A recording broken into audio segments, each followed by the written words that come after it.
står jag på Gustav Adolfs torg i centrala Göteborg. Gustav Adolf var kung i Sverige under tidigt 1600-tal och han är mest känd för att ha grundat det svenska stormaktsväldet och gjort Sverige till ett ledande land i Europa.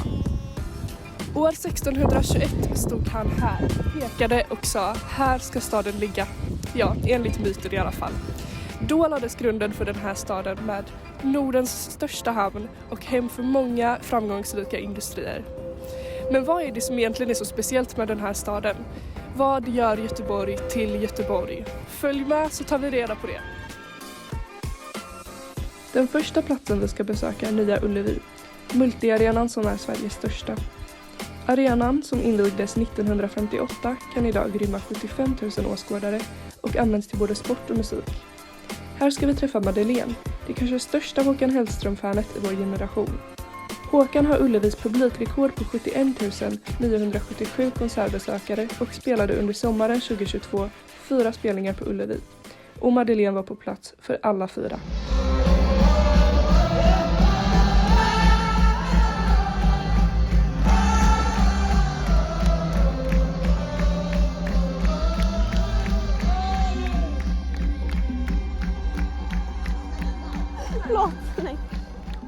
Ja, jag heter Madeleine Bergling och jag bor i Göteborg och jag går på Ingrid Segerstedts gymnasium i årskurs 3. Ja, nu har det gått 2 månader sedan konserterna var och det känns lite konstigt eftersom att det är en helt annan miljö här idag. Idag så leker det ungar här bakom oss och man ser att de håller på att förbereda inför andra event.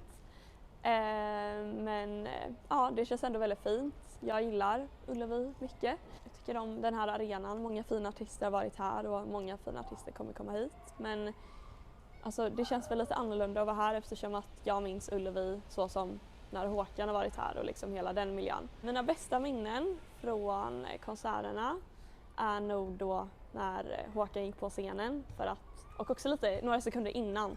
För då stod alla och liksom skrek Håkan, Håkan och alla var på ett så himla bra humör och man bara visste att nu väntas bara det bästa. Känslan när han gick in på scenen var magisk.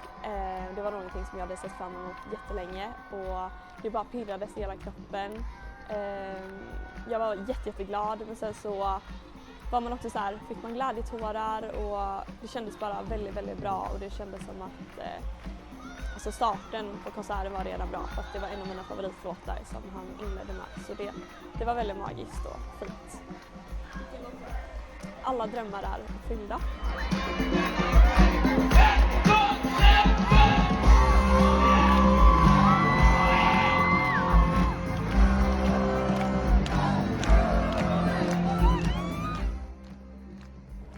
Konserten betydde väldigt mycket för mig. Därav var jag med på 3 av 4 konserter. För alltså, det är min favoritartist som spelade och jag hade längtat efter det här i väldigt många år. Delvis på grund av pandemin då.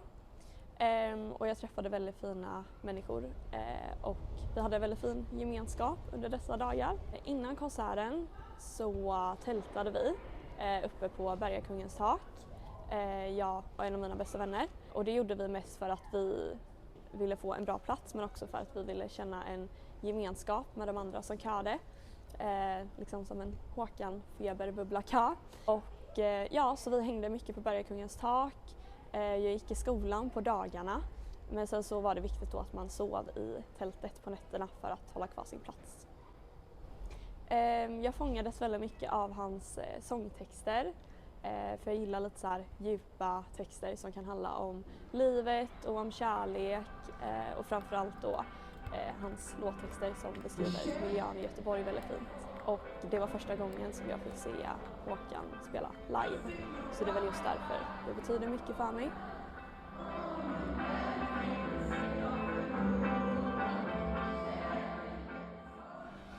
Den här platsen är nog viktig för göteborgare eftersom att det är en av Nordens största arenor. Så det är väl något fint som Göteborg har att komma med. Sen kanske inte Ullevi just bara är relaterat till liksom Håkan Hellström utan det är själva liksom, kultur- och musiklivet som kanske är fint att Göteborg framstår med. Att vi har en fin arena och många fina artister har varit här. Sen kanske det kan variera från en göteborgare till en annan göteborgare men det är från mitt perspektiv. Jag kommer jättegärna vilja gå på konserter i framtiden här. Oavsett om det inte är Håkan som spelar eller inte så kommer jag nog att komma hit igen. För atmosfären här är väldigt, väldigt fin, måste jag säga.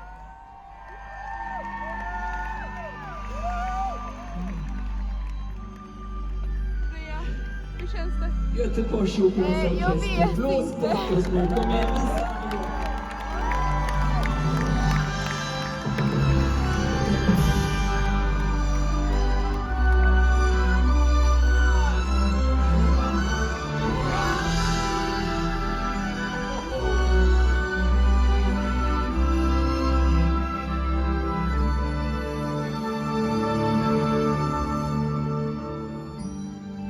Änglarna har åkt på pist, gårdarna är grönsvarta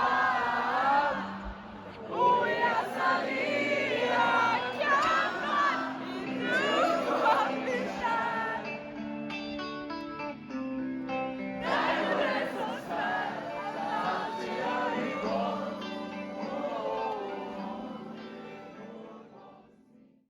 Efter en fantastisk konsert eller en spännande match på Ullevi är det många som åker vidare för att ta en halv special på Heden. Här ligger nämligen Lasse på Heden, gatuköket som är nästa stopp på vår resa genom staden. Och här jobbar Susanne.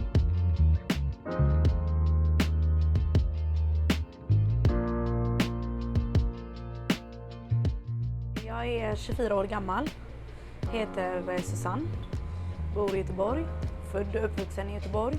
Jobbar på Lasse på Heden, Göteborgs bästa gatukök skulle jag säga. Vad är din roll här på Lasse på Heden? Jag är driftchef. Det innebär att jag har hand om hela driften. Då är det men typ, jag ska se till att alla städar likadant. Alla fyller på saker när de går hem. Det ska vara påfyllt allting. Det ska vara nya fräscha korvar varje dag. Ja, typ det så har jag hand om, typ, jag hänger upp såna här etiketter, hur man gör saker och ting. Hur fick du det här jobbet? Jag fick det via en familjemedlem, så hon rekommenderade mig faktiskt. Och hon är våran personalansvarig här idag. Hon är inte här just nu. Jag har jobbat här i 7 månader ungefär nu. Okej, så du är ganska ny då? Men, Ja, faktiskt. Ja. Men Ny. hur tycker du att det är att jobba här? Det är faktiskt jätteroligt. Ja. Alltså bara för det är nästan typ ungdomar som jobbar här. Eller ja, ungdomar. Det är inte typ gamla gubbar som jobbar här så att säga. Men det är skönt, det är roligt, vi har roligt. Alla har någon slags humor i sig. Folk är lite galna kanske. Men ja, det är roligt. Vi är... det måste jag tänka. Får jag räkna nu? Jag måste räkna fel. Ungefär 10 stycken. Hur skulle du beskriva Lasse på Heden? Gött mos. Har du hört den innan? Vi har jävligt god mos. Alltså jag tycker den är tvärgod. Alla andra tycker också det. Jag tror vi är mest kända för vårat mos, om jag ska vara helt ärlig. Sen så har vi våra smashburgare också. Men göteborgare älskar mos. Det har funnits sedan 60-talet. Det har kommit kunder, de har berättat för mig, jag har kommit sedan 70-talet. Fan, jag var inte ens född den tiden. Alltså, fattar du hur länge sedan det var ändå? Men jag tror det beror mycket på maten också, skulle jag säga. Alltså själva stamkundskretsen, om man säger så, är jävligt stor. Alltså det är jättemånga kunder som har kommit hit. De har kommit hit alltså, i flera år. Alltså gamla människor, äldre människor. Namnet också kanske gör mycket.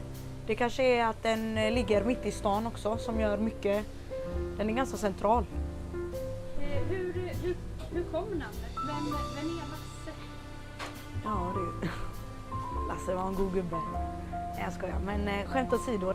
Lasse är gamla ägare, hette Lasse. Jag tror det var 2 eller 3 stycken, alltså förra ägarna som hette Lasse. Alla hette Lasse samtidigt. Sen som min chef då, när han köpte stället så ändrade han aldrig namnet. Så var det fortfarande Lasse på Eden. Ja, Lasse kom ju från de som ägde det alltså länge sedan. Vem är han som äger det nu? Han heter Mikael, förlåt. Det var lite svår att uttala. Mikael heter han. Han har ägt i 13 år ungefär. Han har varit med i Mästerkocken eller? Ja, 2008 tror jag han var med. Men jag tänkte bara avsluta med att fråga vilken som är din favoriträtterna på din meny. Alltså får jag välja två? Jag tycker våran chipotle-burgare, den är jävligt smaskig. Alltså den är riktigt saftig. Och sen vårat mos. Men jag gillar bara mos med lingonsylt och grillkrydda, inget annat. Inga köttbullar eller så, bara moset. Jag tycker ni alla borde komma till Lasse på Eden. För att vi har det bästa att erbjuda er. Och ni kommer inte gå hem hungriga, kan jag ta och säga er. Ni kommer gå rullande sen. Nu åker vi vidare till en av Göteborgs kändaste platser. Sedan Liseberg invigdes för 99 år sedan har nöjesparken vuxit sig till Nordens största. Parken har öppet 3 säsonger, sommar, halloween och jul, och har årligen 3 miljoner besökare. Därför arbetar årligen cirka 2400 säsongsanställda i nöjesparken. En av dem är Nathalie, som vi ska prata med nu. Hej! Mitt namn är Nathalie och jag älskar Liseberg. Min relation till Liseberg, alltså vi är typ gifta nu det är väl guldbröllop nästa år typ. Jag var här väldigt mycket när jag var liten, hade guldpass, sparade armband, samlade gosedjur, åkte grejer och sen 2016 så blev jag väl besatt av Aerospin. Stelt att jag blev det, kanske man kan tycka, men den åkte jag konstant så att det var väl där det drog igång med att typ verkligen vara obsessed, och det var då jag blev lite äldre också och kunde åka in själv. Så att det var väl där det började. Nu är jag inte så mycket i parken och åker för att jag jobbar där och jag behöver ju inte vara där dygnet runt liksom. Men innan så var jag ju där så ofta jag kunde, typ varje dag. Det bästa med att jobba på Liseberg är kollegorna. Tid som jag spenderar på Liseberg är mycket. Hur fick jag mitt jobb på Lisse? Det undrar jag nästan med, jag tänkte säga. Men jag skickade in en ansökan och fick svar om att du ska komma på den här gruppintervjun. Och jag tänkte gruppintervju, då är man väl kanske typ så 5 pers. Visade sig att vi var typ 20 pers på den här gruppintervjun. Sen gjorde jag gruppintervjun, fick svar typ en månad senare att jag hade fått jobb på Flumride. Och jag tror att huvudanledningen till att jag fick jobbet var för att jag hade lagt in en bild på mig själv när jag satt i Aerospin som Liseberg hade tagit på mig. I mitt CV då. Ja. Så fick jag jobb. Nej men Flumride, Flummen, eller det är ett område som jag jobbar på. Står och jobbar, svabbar stockar varje dag, kollar biljetter och pratar med folk som har Lilla Åkbandet och ber dem köpa kuponger istället, för att Lilla Åkbandet gäller inte här. Alltså ett roligt minne var ju när min kollega trillade i vattnet i Flummen. Det var lite udda. Nej men han skulle skicka iväg han var borta vid där båtarna åker iväg. Om ni har åkt Flumride så är det så här, de går ju varannan så. Och så skulle han skicka iväg en av de båtarna så vi kan styra det. Och så snubblade han till och ramlade ner mellan 2 stockar så att han var blixtsnabb upp. Alltså det var sjukaste jag sett. Det var kul. Liseberg drar ju mycket turister och liknande till Göteborg. När många tänker Göteborg så är det så, Liseberg finns där. Så det är väl typ det, alltså det drar mycket folk, många vill hit, det är rolig upplevelse i alla åldrar, det finns någonting för alla. Så jag tror det är det som gör Göteborg bra. Vad är Göteborg utan Liseberg egentligen?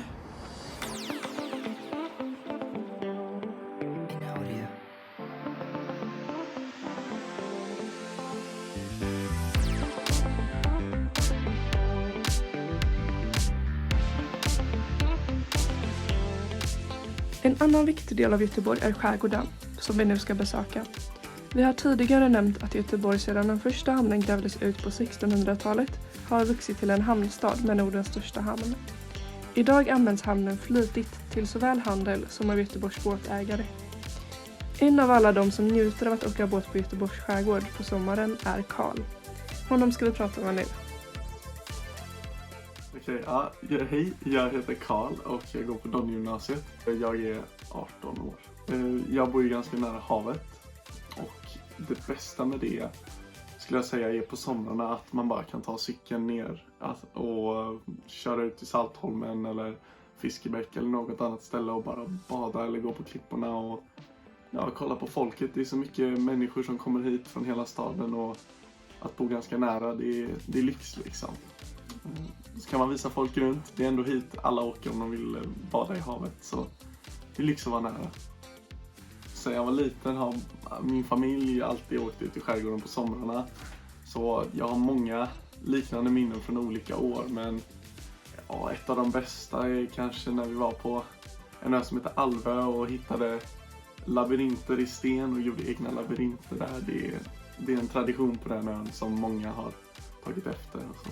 Ja, hur kom det sig att jag var båtägare? Det var lite av en slump faktiskt. Min pappa åkte ner till hamnen där vi har vår båt.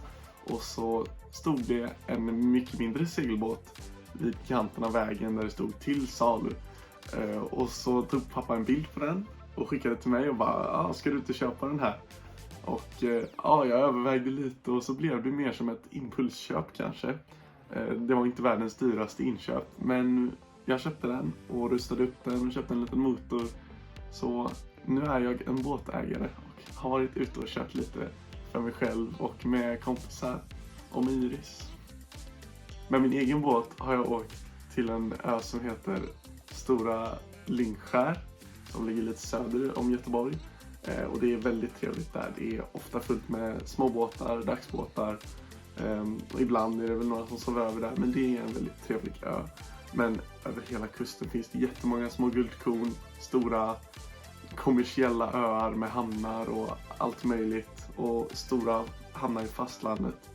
Det gör ju så att folk kommer dit lättare, äter fina restauranger, går och shoppar och sen åker ut till stora öar och bor i naturhamnar och så.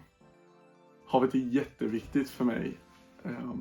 Jag känner att jag hade aldrig kunnat flytta från havet. Det är en så stor del, lukten på sommaren och bara känslan, storheten, saltet. Att bada i saltvatten är en helt annan känsla och allt utom maneterna är bra liksom. Det är en fantastisk känsla att vara nära havet och bada. Allt möjligt. Hur kan havet vara viktigt för Göteborg? Alltså rent ekonomiskt är det bra för sjöfarten. Göteborg är ju en hamnstad, men det vet säkert alla. Och västkusten tycks jag om även internationellt. Kanske inte då specifikt Göteborg, men det har ju blivit betygsatt som en av de bästa turistattraktionerna. Alltså västkusten och skärgården, och då räknas ju absolut Göteborgs ögrupper och kust in där också. Så turist- och ekonomiska fördelar är bara några av dem. Men även för göteborgarna själva är det ju jättetrevligt att ta spårvagnen ner till vattnet och bada en varm sommardag då man inte vill vara inne i Brunnsparken eller i Nordstan.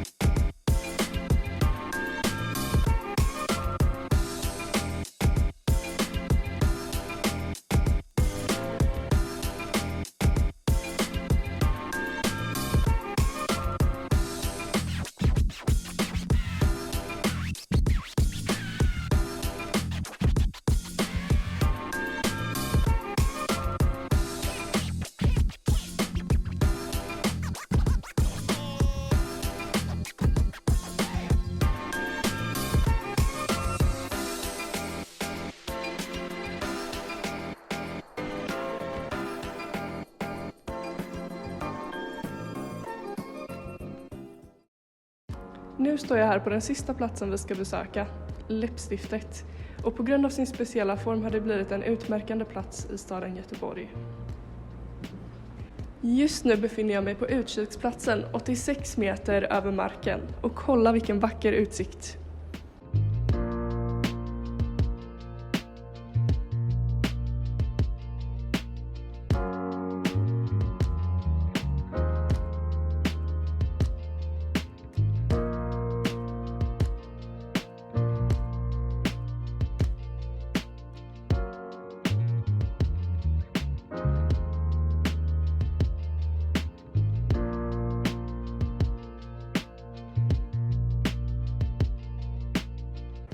Läppstiftet med sin fantastiska utsikt och sitt unika utseende. Ullevi med den särskilda stämningen som uppstår på läktaren när Håkan börjar sjunga eller när fotbollslag gör mål.